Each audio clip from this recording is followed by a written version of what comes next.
What's up, Dolphins Nation? Welcome back to the channel where we break down all the latest and greatest from your Miami Dolphins. You already know the deal. The team is always looking for ways to improve, and we're pushing hard to bring those W's back to Miami. Before we dive into today's hot topic, don't forget to smash that like button and hit subscribe to stay updated on everything Dolphins. Now, let's get into it. Alright, Dolphins fans, let's talk quarterbacks. It's no secret that we've been through a bit of a roller coaster ride this season when it comes to our QB situation. Ever since Tua Tagovailoa went down with a concussion in Week 2, it's been a bit of a scramble to keep things steady. We all saw how devastating that hit was against the Buffalo Bills, and Tua being placed on the injured reserve, IR, really threw a wrench in the works for us. With Skylar Thompson also dealing with an injury in Week 3, the Dolphins had no choice but to make some moves. Enter Tim Boyle and Tyler Huntley, the two quarterbacks who stepped in to help stabilize things while Tua recovered. Huntley got the start in 3 games, throwing for 377 yards, 1 touchdown, and 1 interception. Boyle, on the other hand, has seen action in 2 games, throwing for 153 yards.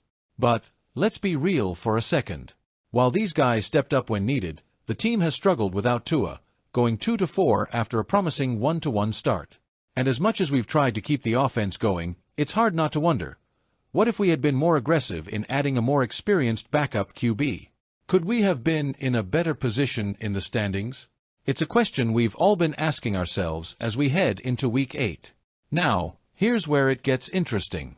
According to Omar Kelly from the Miami Herald, head coach Mike McDaniel actually had his eyes on another quarterback before we signed Boyle, none other than C.J. Beathard.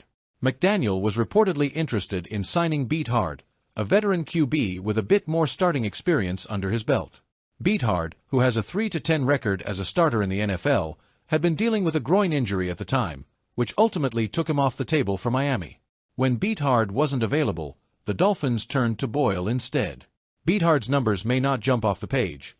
He's completed 291 out of 497 passes in his career for 19 touchdowns and 14 interceptions, but you have to wonder if his experience could have made a difference. McDaniel and Beathard have history together from their time with the San Francisco 49ers, so it's easy to see why McDaniel might have wanted to bring in someone he's familiar with. But here we are. Boyle got the nod in September, and while he's done his best, there's no denying that things have been tough without Tua on the field. Still, you can't help but think that someone like Beathard, with a bit more experience under center, might have been able to steady the ship a bit more. Now, the good news. Tua is back.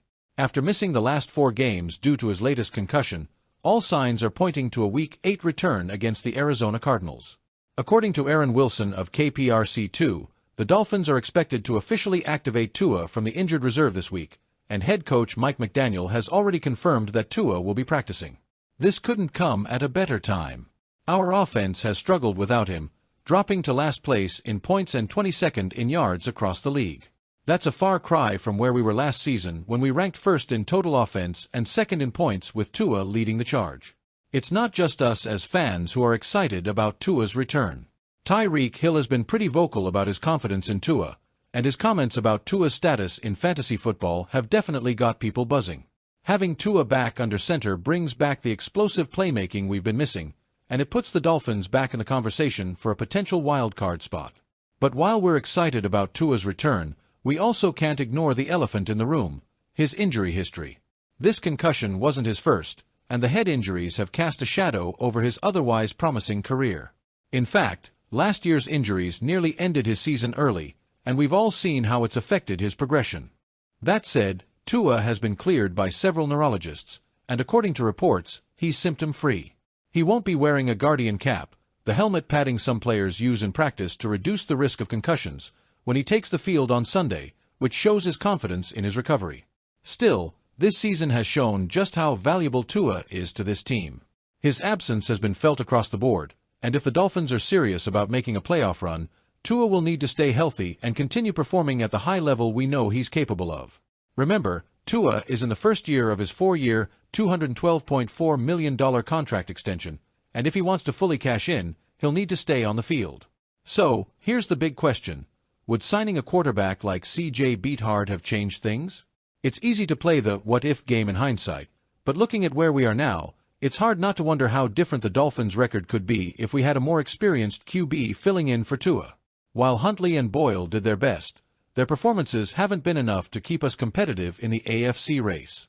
Adding a backup with more starting experience might have allowed the Dolphins to tread water better while Tua was out, especially given how crucial every game is in a tight playoff race.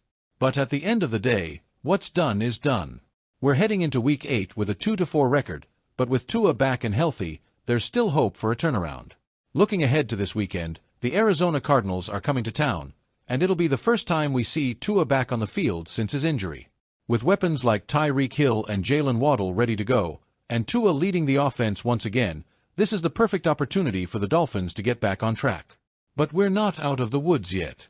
The QB situation this season has shown just how vulnerable we are when Tua's not playing, and it raises questions about how we handle depth at the position moving forward.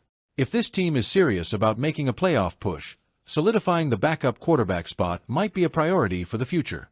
Alright, Dolphins fans, it's time to hear from you. What do you think about the Dolphins' decision to pass on CJ Beathard and go with Tim Boyle instead? Do you think that move cost us a few games?